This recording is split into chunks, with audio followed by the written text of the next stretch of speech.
Hi. Hi, Elon. How are you? Good. How are you? Pretty good. Pretty good. Thank you so much for being here. And by here, I mean... Sure. Electronically.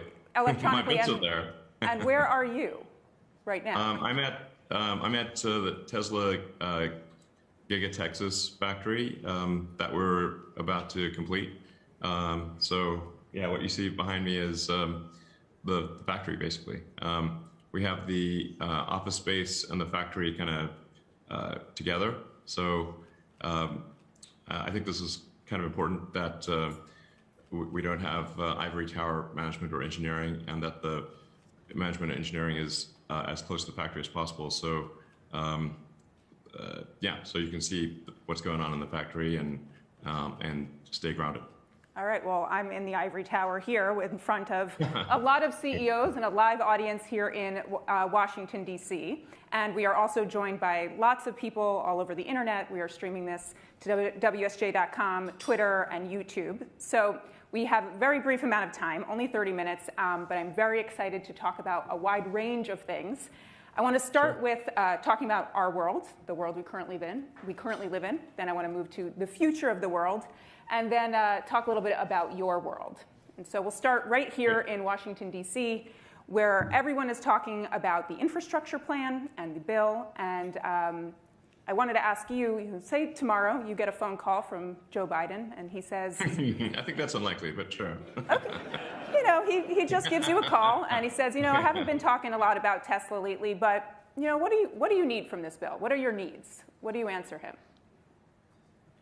Well, I mean, to be totally frank, I don't know if we, at least no one at Tesla has actually brought up whether they care about this bill or not. I think if this bill happened or didn't happen, I don't know.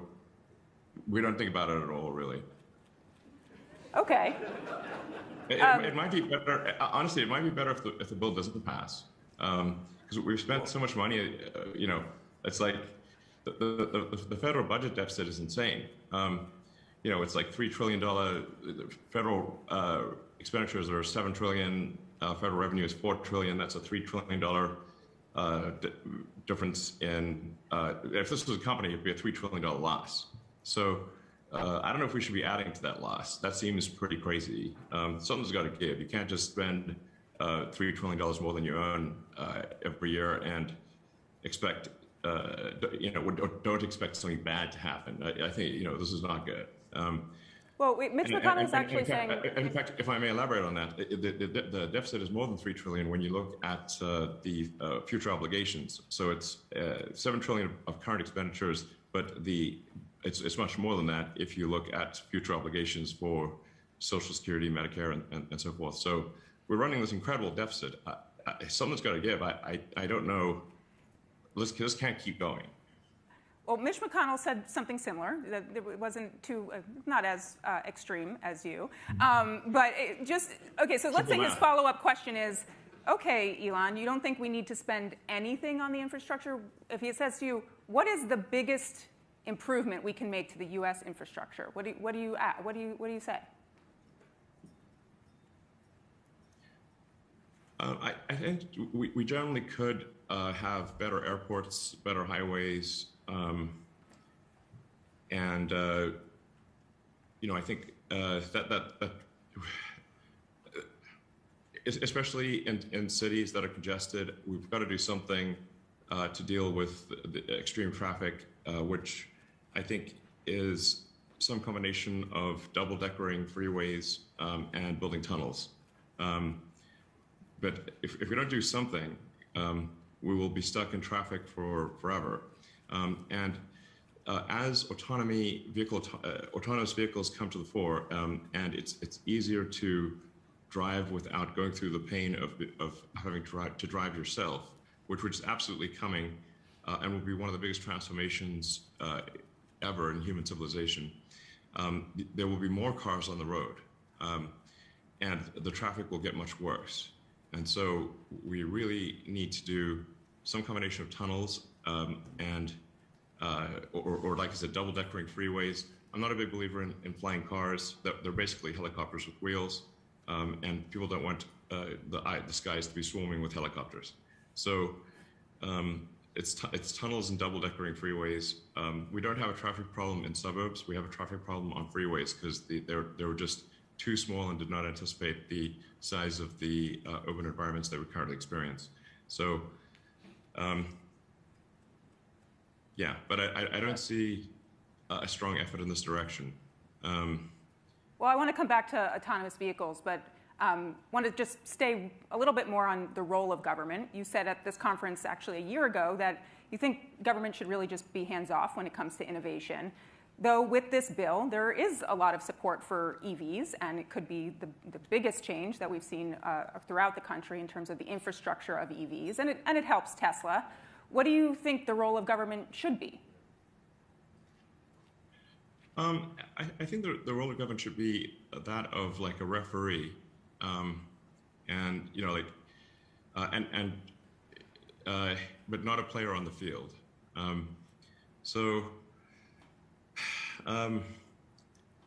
Generally, you know, government should, I think, just try to get out of the way and not impede progress.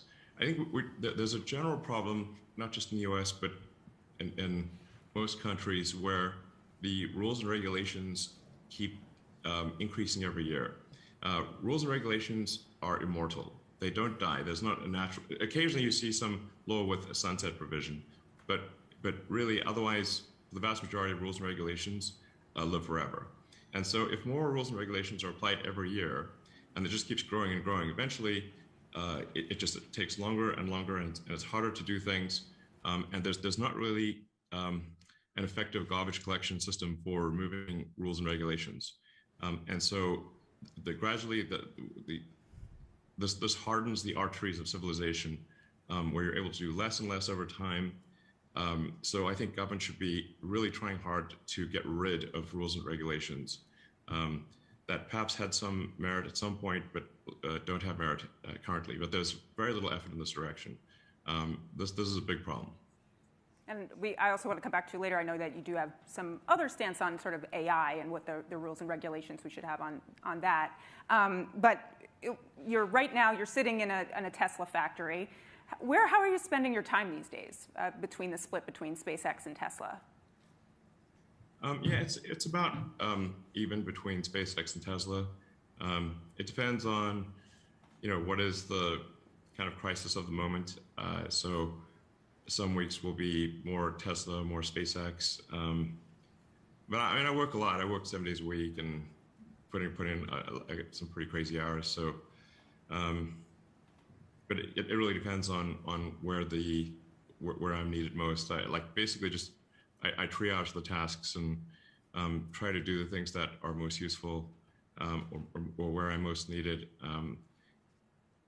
You know, and it varies from 1 week to the next. But you know, just going back to that infrastructure bill for a second,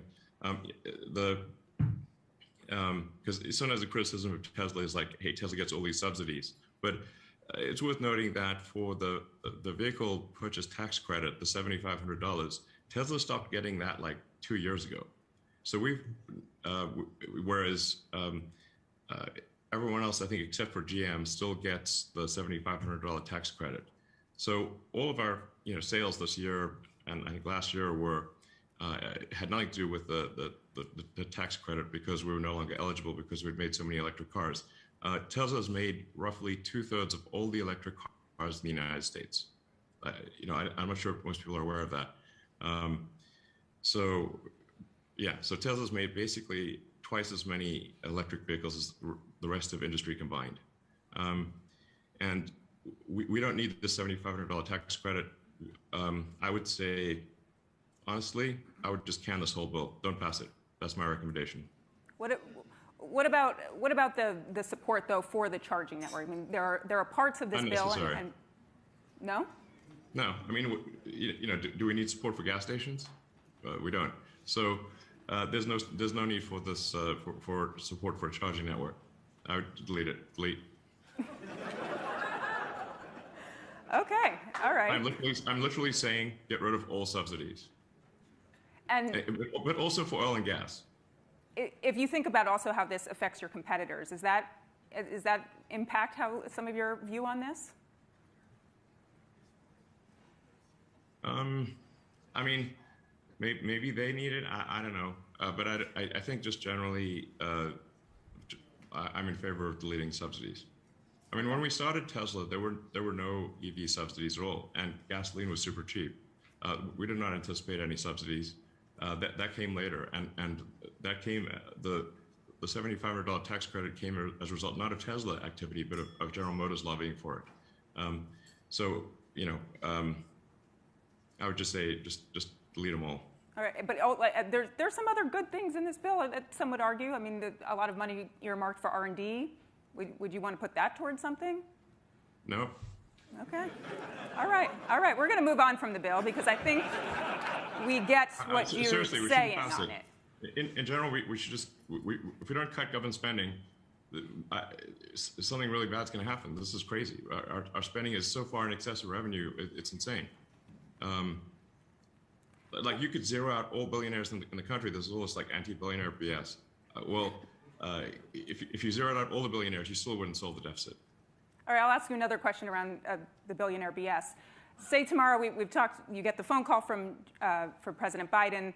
Next day, actually, we decide we elect you to Congress. Somehow this happens. You're now working on tax bills. You're working on tax policy. How do you tax someone like you? How do you tax billionaires? I mean, first of all, I pay a lot of tax. I mean, my marginal tax rate is like 53%. So that's not trivial. And then obviously there's like, asset-based taxes, the sales tax and everything else. There's also the estate tax. Generally, I think the estate tax is a good tax. Like if you think of assets beyond a certain level that are far beyond, let's say, somebody's ability to consume, then at a certain point, really what you're doing is capital allocation. So it's not money for personal expenditures.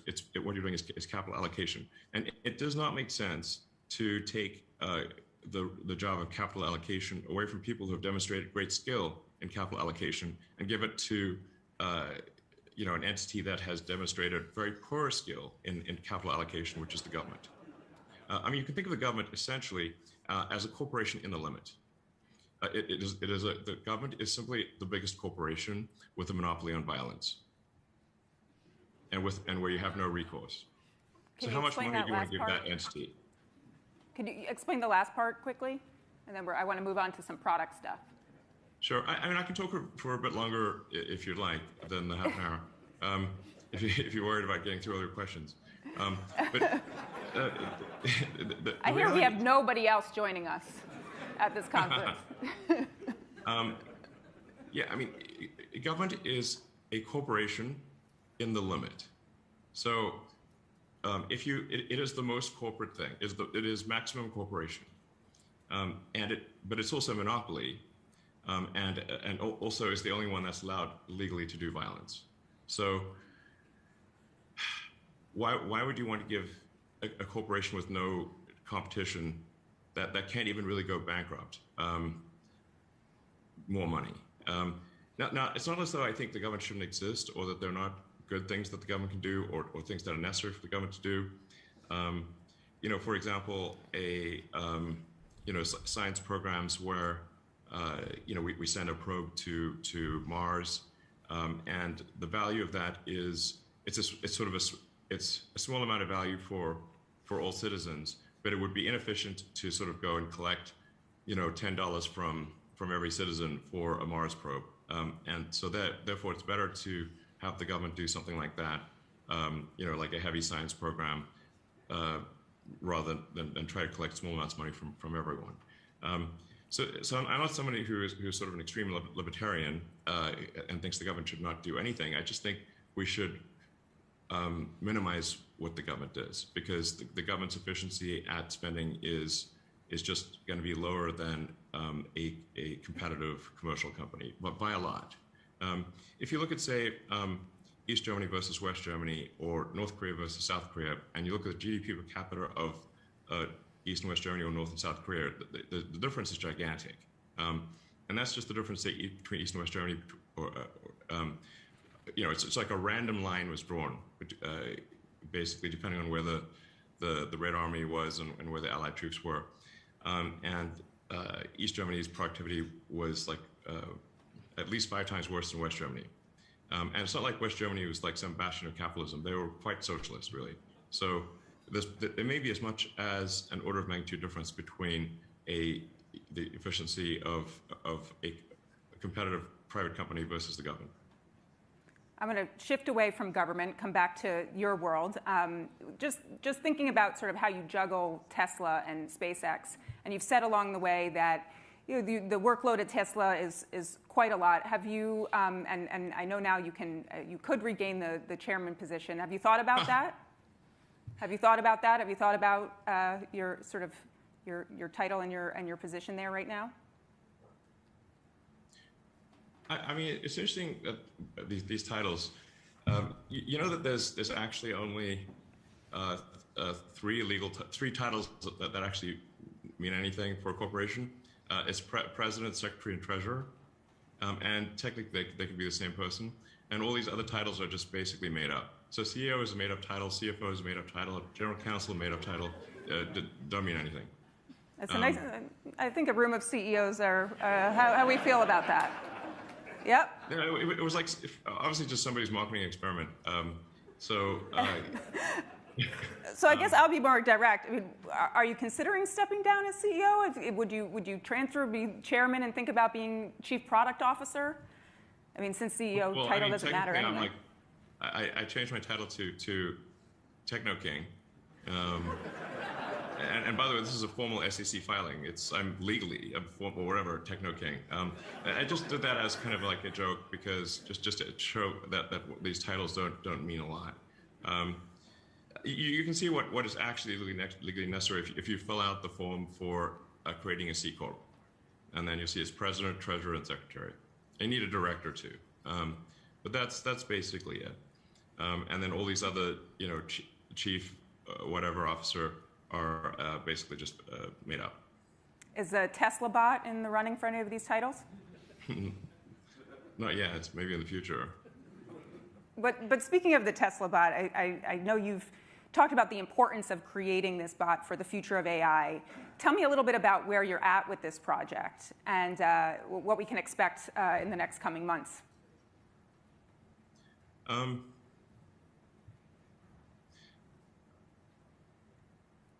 Well, with the Tesla autopilot or full self-driving, we're effectively, I think, creating the most advanced practical AI for navigating the real world. And you can also think of Tesla as like the world's biggest robot company, or semi-sentient robot company. So we have, the car is kind of a robot on 4 wheels, and so then, we could probably take that same technology and put it in a humanoid robot and have that robot be useful.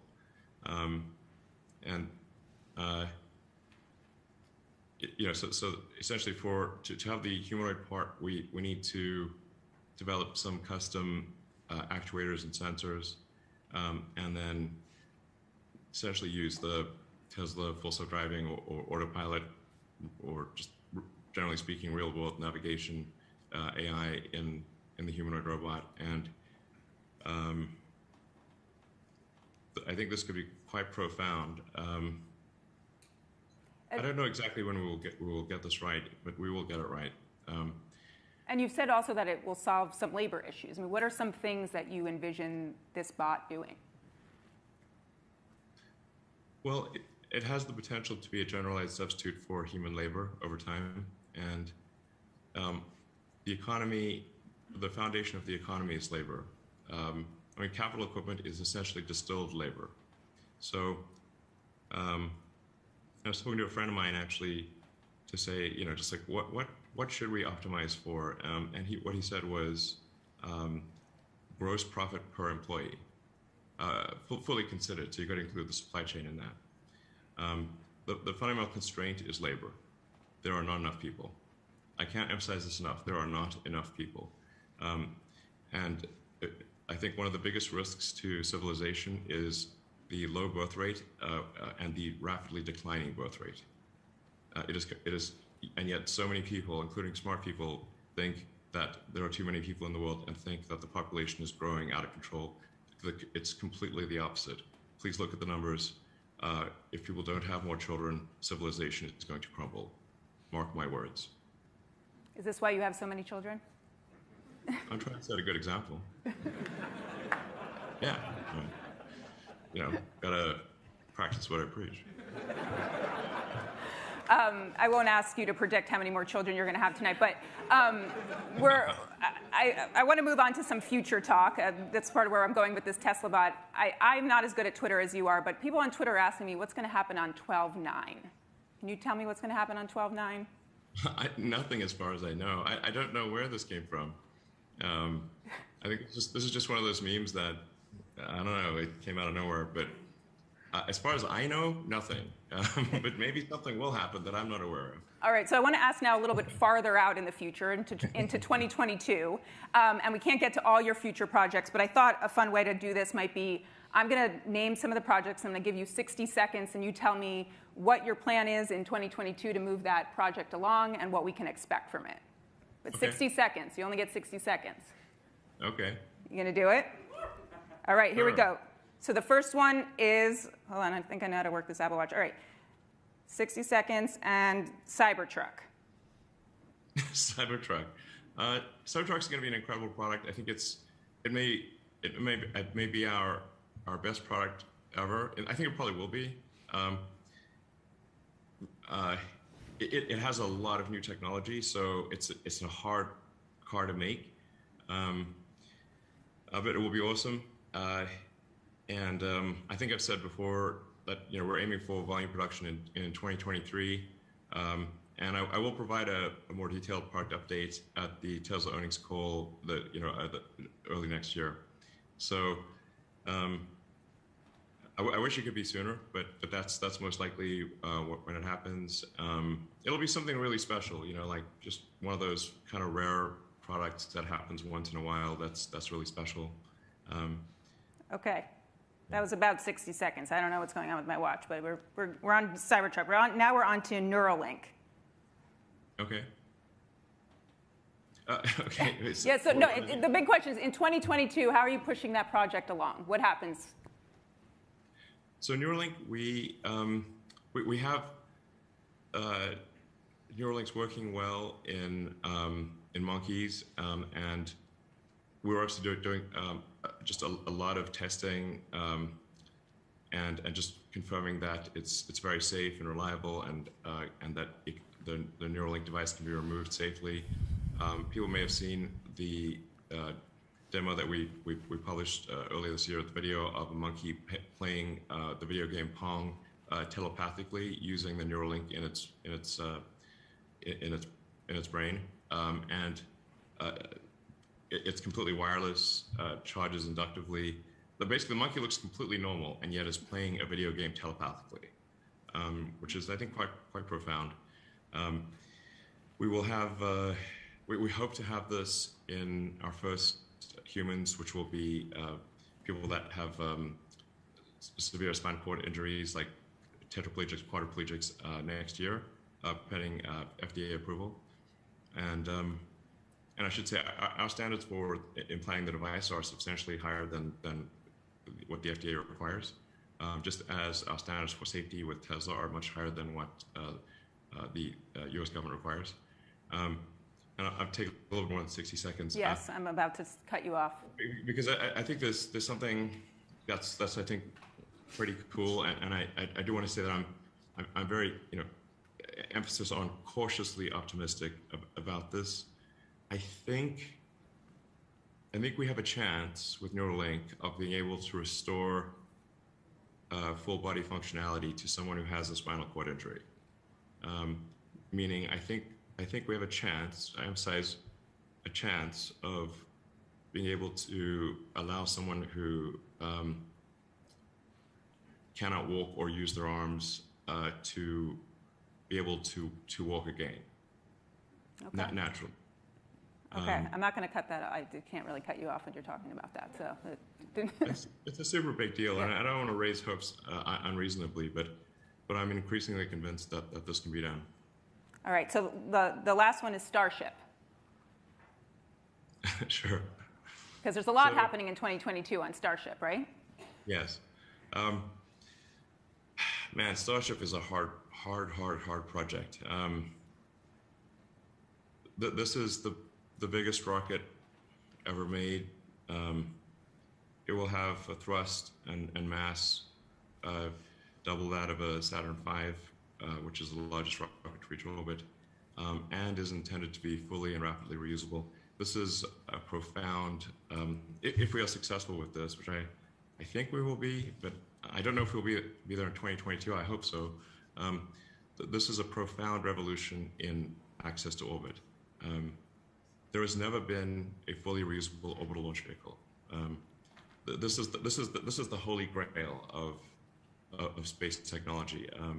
It is the fundamental breakthrough that is necessary for humanity to become a spacefaring civilization.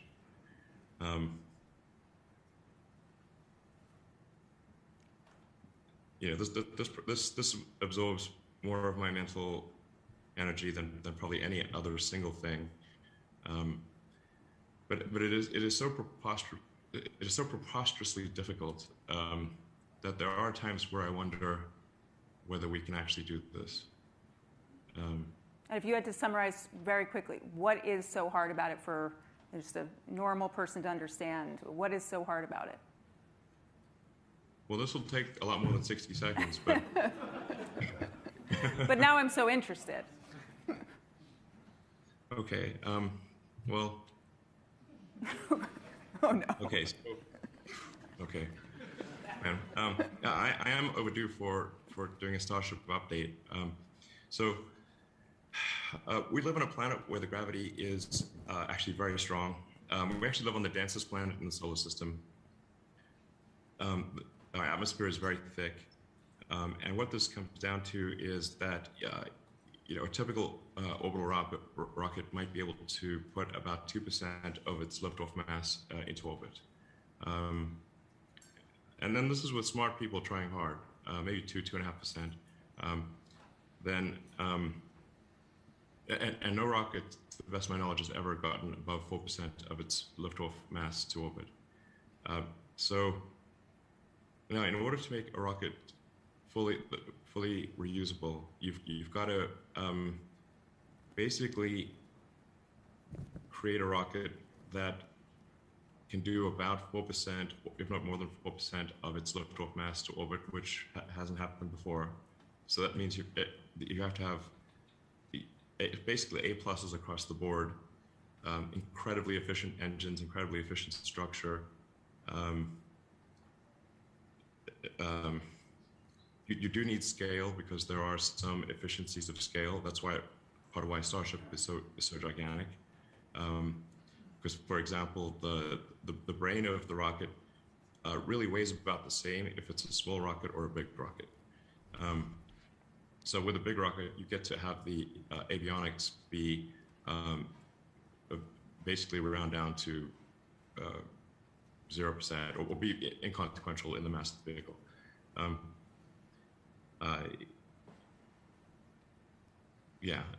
Then you need to make an incredibly light heat shield. And just there's so many things that need to be done to have both the booster and the upper stage or ship be reusable. Insanely difficult. It's not like many super smart people have tried to do this before and no one has succeeded. And most of the time they've just given up partway through. But if full and rapid reusability can be achieved, it reduces the cost of access to orbit by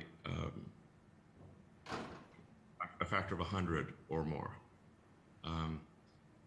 So more of it's us just could go eventually. Yeah, it's like an aircraft. Imagine if an aircraft or a car or any form of transport was not reusable. Imagine if you had to buy a new plane every time you flew. That would make air flight insanely expensive, or a car. if you had to get a new car every time you drove somewhere, that would be unbelievably expensive as opposed to simply refueling it. So we've got to get rockets to the point where we simply refuel the rocket and we don't throw it away. And with Falcon 9, we've managed to make the booster reusable and the fairing nose cone reusable, but not the upper stage. So we've made I think the most progress in reusability that has ever been done. But with Starship, we're hoping to make the whole thing reusable. This is profound. Like I said, it is the difference between humanity being a single planet species and a multi-planet species. It's really that big of a deal. All right, well, Elon, they're running the clock down on me, so I want to ask you one last question, and we'll try to go to at least one or two audience questions. I wanted to ask you a little bit about humor. You're a pretty funny guy. You show it on Twitter a lot. You've hosted SNL. And I'm wondering how that plays into your management style. I mean, would your coworkers say you're funny? Is this something you're sort of bringing to the office now? Is it helped with managing your teams? I mean, I think I'm funny. I find my jokes funny. I don't know. I guess I do. I mean, I do crack a lot of jokes. They don't all land, but I am aspirationally, aspirationally funny. Yeah. I mean, we try to have a good sense of humor. At the office too. Okay. I think yeah. I also wanted to ask that lately on Twitter, and you've been poking fun at people for their age quite a bit, and I wanted to have a sense of, do you not plan to age, and what is your how are you combating aging? Is there some secret technology we don't know about that you've got? I'm not aware of any secret technology to combat aging, and I mean, I don't know that we should really try to live for a super long time. I think there is it is important for us to die because, most of the times people don't change their mind; they just die. And so if we live forever, then we might become a very ossified society where new ideas cannot succeed. So, but I'm not poking fun at aging. I'm just saying, if we've got people in very important positions that have to make decisions that are critical to the security of the country, then they need to have sufficient presence of mind and cognitive ability to make those decisions well, because the whole country's depending on them. Mm-hmm. Well, I thought you might say psychedelics were your way of not aging, but I would like to just go if anyone's got one or two questions for this guy. I don't think dropping acid makes you age less. So I think drugs probably make you age more, not less. But, all right. Okay. Well, Elon, thank you so much for being with us here tonight. Oh, there is a question. Sorry, I did not see any hands up. Thank you. Baldas from BGD Holdings. I'd be very interested. First, let me thank you for what you're doing in terms of your breakthrough for humanity. But I am curious about your views on China and the United States, just on a free-flowing basis, if you want to share a few thoughts. Yeah, I mean, I think we're at an interesting point in history where the United States has been the world's largest economy for as long as anyone can remember. And I think the U.S. became the largest economy, I don't know, probably 120, 130 years ago. And there's nobody that old, really, anymore who can remember a time when the United States was not the world's biggest economy. Now we're heading towards a situation where China is going to be probably have an economy 2 to 3 times the size of the United States. And so that's just a different world. I do think there are a lot of people in the government in China who kind of grew up with China being a small economy, and maybe who feel like China was pushed around a lot, but they haven't fully appreciated the fact that China really is going to be the big kid on the block. And so, like, if you're going to be the big kid on the block, then you can really be pretty chill about things. You know, you don't have to worry about, like, other countries are not really a threat to you if you're by far the biggest kid on the block. And, you know, so I would say that's kind of an important mindset change. Hopefully that you know, China goes through, is just, you know, to think, like, if you are the biggest kid, like, how would you want the biggest kid on the block to behave? And now, if you are going to be the biggest kid on the block, then wouldn't you want to behave like you would have wanted the biggest kid on the block to behave? I think that's pretty important. I mean, overall, you know, I think, like, Tesla has a good relationship with China, and I don't mean to endorse everything that China does, any more than I would say endorse everything the United States does, or any country.